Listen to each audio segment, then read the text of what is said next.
World War II was not only fought on beaches, in forests, across oceans, and in the skies. It was fought in factories, in tax offices, in shipyards, in bond drives, in kitchens, in grocery lines, and in the paychecks of ordinary Americans.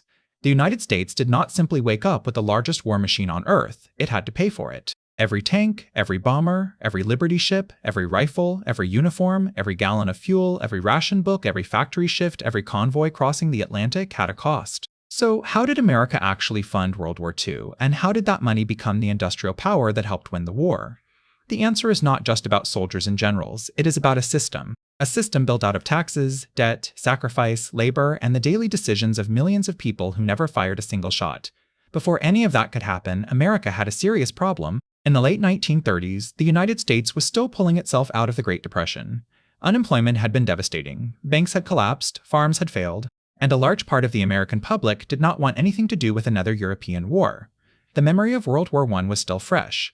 The sentiment was clear, stay out of it. But Europe was already burning. Germany had rolled through France. Britain was under siege. The Soviet Union was holding on by its teeth. China had been fighting Japan for years. These were not distant problems. They were going to become America's problem whether it wanted them or not. So before the United States entered the war directly, it found another way to help, and that way was called Lend-Lease. Signed into law in March of 1941, Lend-Lease was one of the most consequential economic decisions in American history. The idea was simple in concept, enormous in scale. The United States would supply its allies with weapons, food, fuel, vehicles, aircraft, ships, and equipment. Not as a gift, not as a sale, as a loan. The Allies would pay it back later, in some form, after the war. What this meant in practice was staggering. Over the course of the war, the United States sent roughly $50 billion worth of supplies to its allies.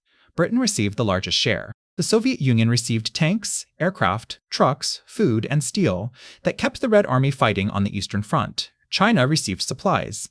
Other Allied nations received support as well.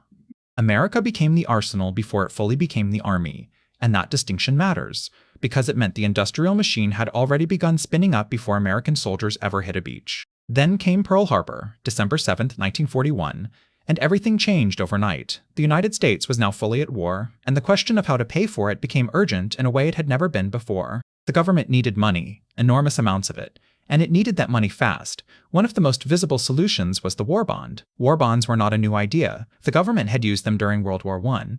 But in World War II, the campaign to sell bonds to ordinary Americans became something far larger. It became a cultural movement. The Treasury Department launched 8 major war loan drives between 1942 and 1945. Celebrities went on tour. Frank Sinatra sang at bond rallies. Humphrey Bogart and Betty Grable appeared on posters. Hollywood made films promoting them. Radio stations ran bond drives. Schools held contests. Businesses encouraged employees to set aside part of every paycheck to buy bonds automatically.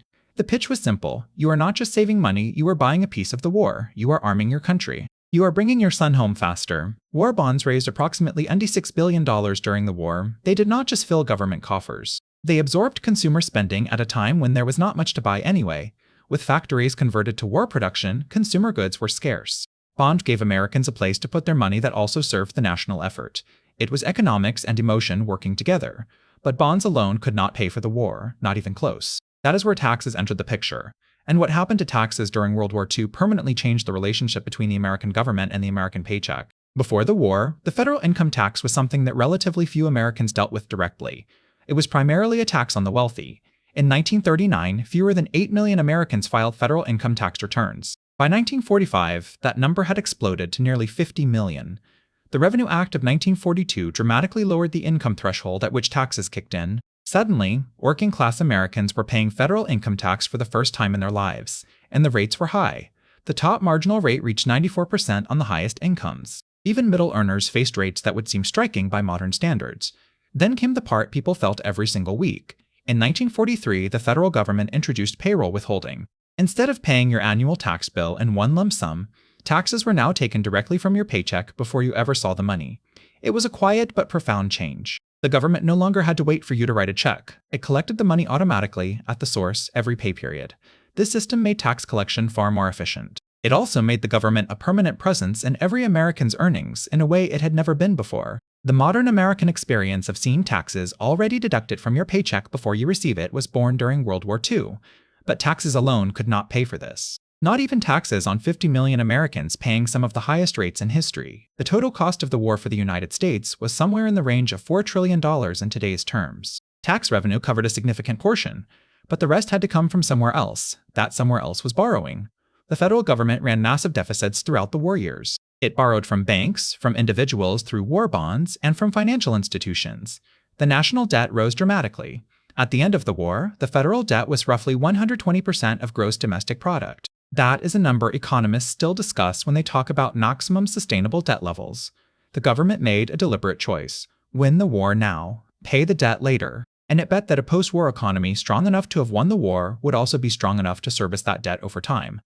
That bet, by and large, proved correct. But government finances were only one part of how the war was paid for. The other part lived much closer to home. It lived in the ration book. Starting in 1942, the federal government began rationing a long list of everyday goods. Rubber was one of the first because Japan had seized the rubber-producing regions of Southeast Asia, cutting off America's primary supply.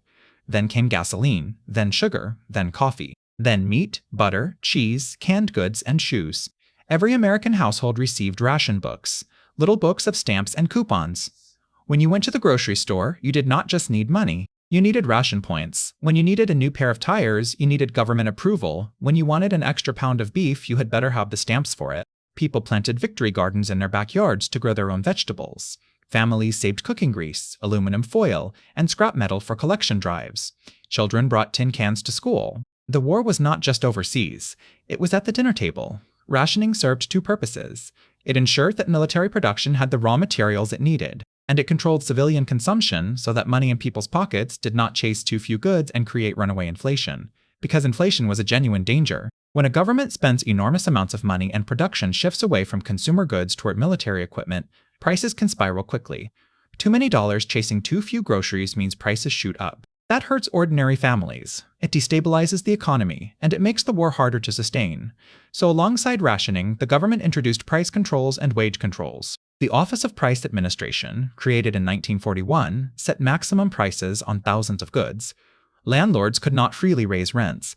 Grocery stores posted government-mandated price ceilings. Businesses could not simply charge whatever the market would bear. There were enforcement mechanisms, inspectors, and penalties. Wage controls limited how much employers could raise pay, in part to prevent a wage price spiral where rising wages feed rising prices in an endless loop. The National War Labor Board oversaw labor disputes and kept wage growth within bounds. This was the most extensive peacetime-style government management of the economy the United States had ever attempted. It was not popular with everyone. There was a black market, there were violations, but the controls worked well enough. Inflation during the war years was kept far lower than it could have been given the scale of government spending. While all of this was happening in homes, grocery stores, and government offices, something extraordinary was taking place on the factory floor. American industry did not just ramp up during World War II. It transformed itself almost completely. Before the war, the Ford Motor Company built cars.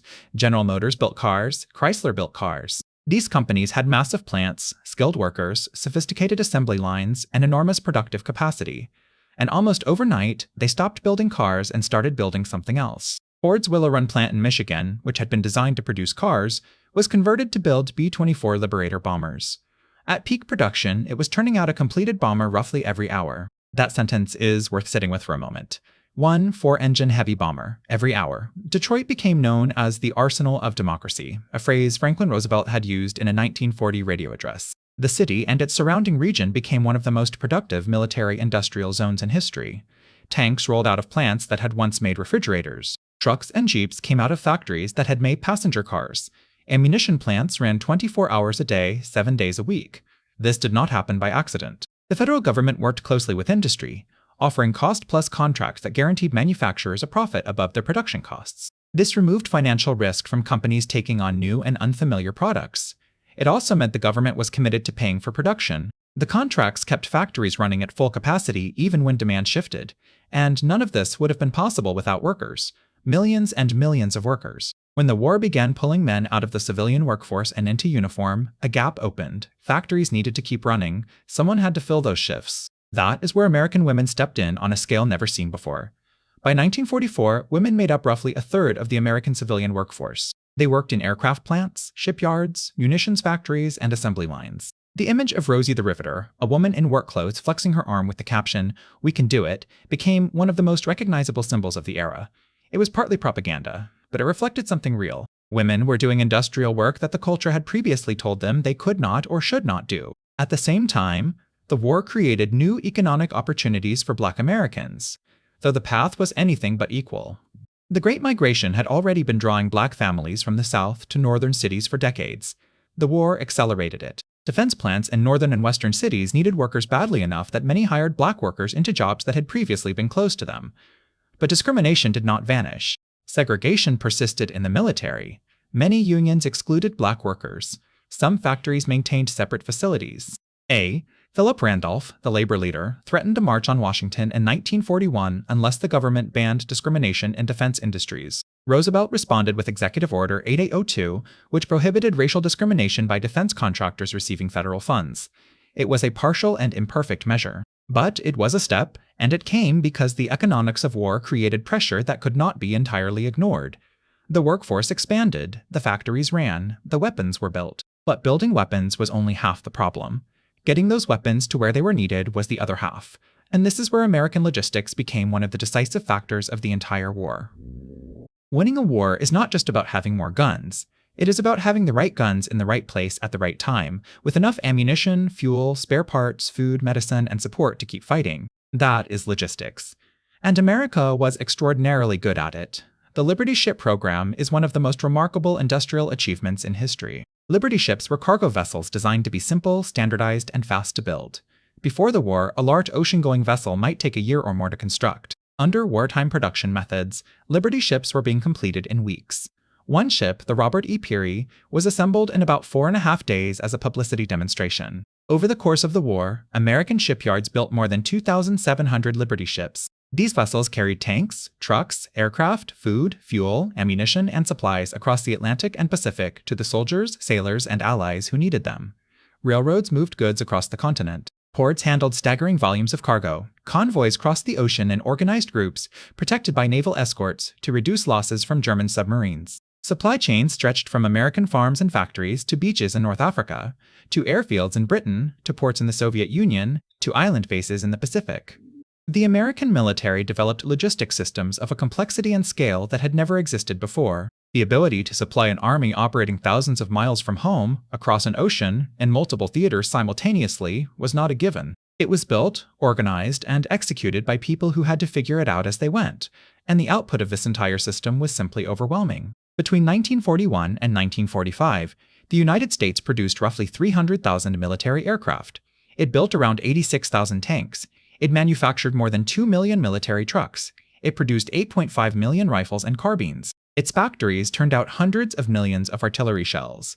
Its farms fed not only the American military, but Allied forces and civilian populations in Europe. By the middle of the war, American industrial output exceeded the combined production of Germany, Japan, and Italy. That was not inevitable. It was the result of deliberate policy, enormous investment, extraordinary labor, and a productive capacity that had been building in America for decades through industrialization and now was fully unleashed. Germany had counted on a short war. Japan had counted on American reluctance to sustain a long one. Both miscalculated. Once the American industrial machine was fully engaged, it did not slow down, it accelerated. The war ended in 1945. But the financial story did not end there. The United States came out of the war with the largest national debt in its history, measured against the size of the economy. It also came out as the dominant industrial power on Earth. Most of the major industrial economies of Europe and Asia had been physically destroyed. American factories were intact and running. American workers were employed. American farms were producing. The government moved to support the returning soldiers with the Servicemen's Readjustment Act of 1944, known as the GI Bill. This legislation offered veterans low-cost mortgages, college tuition support, and business loans. Millions of veterans went to college who never would have gone otherwise. Millions bought homes. Suburbs expanded. A new consumer economy emerged, built in part on the productive and financial infrastructure that the war had created. The income tax system built during the war remained. Payroll withholding remained. The large federal government remained. The relationship between Washington and the economy that had been forged under wartime emergency did not simply dissolve when the fighting stopped. It became the foundation of post-war American life. The interstate highway system came partly from military logistics thinking. The large research universities were funded partly by wartime science contracts. The aerospace industry, the electronics industry, and the pharmaceutical industry all grew out of wartime investment and research. World War II did not just change the map. It changed the structure of the American economy in ways that lasted for generations. So what is the full answer to how America funded and won World War II? It funded it through war bonds bought by families sitting at kitchen tables, through taxes taken out of factory workers' paychecks before they ever saw the money, through deficit spending that the government was willing to run because the alternative was losing, through rationing that made civilians feel the war every time they went to the grocery store, through price controls that kept the economy from flying apart under the pressure of wartime spending, through government contracts that gave industry the certainty to convert and produce at maximum speed. It won it through soldiers and generals, yes, but it won it also through shipwelders in California and assembly line workers in Michigan and women operating machinery they had never touched before, and farmers growing more food than the country had ever grown, and logisticians organizing supply chains of a complexity that the world had never seen. The soldiers who landed on beaches in the Pacific and Europe were backed by an economic system that had been built, paid for, taxed for, borrowed for, sacrificed for, and sustained by an entire country. World War II was not paid for by one person, one bank, or one law. It was paid for by millions of Americans buying bonds, paying taxes, saving rubber, rationing sugar, working factory shifts, building ships, packing ammunition, growing food, and accepting a government that reached deeper into daily life than ever before. The war was won by soldiers. But those soldiers stood on top of an economic machine, and once America built that machine, the country that came out of World War II was not the same country that went in.